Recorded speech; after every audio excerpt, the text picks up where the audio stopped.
Alright, welcome back. Today we have a caramel apple Crown Royal drink. Get ready. Alright, so first we're gonna start off. As you can see, I have ice in my blender right now. That is 2 full cups of ice, not a measuring full cup. Like 2 red cups, alcohol cups. You got me.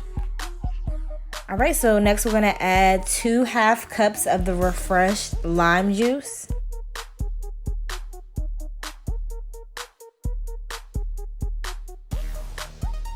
Alright, next we're going to take your measuring cup and add 2 half cups of the Simply Limeade.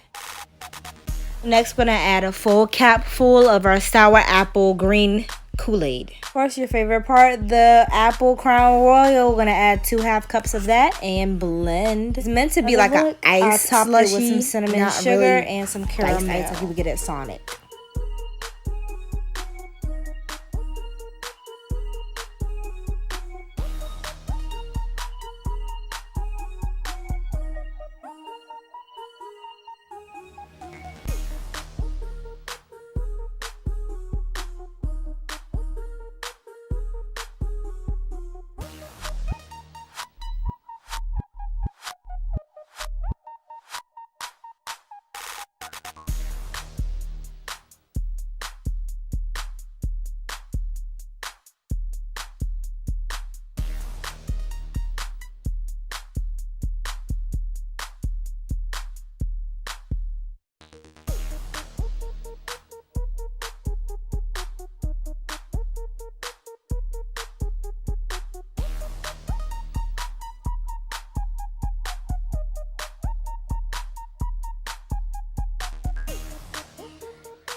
State Farm is announcing the Good Neighbor Relief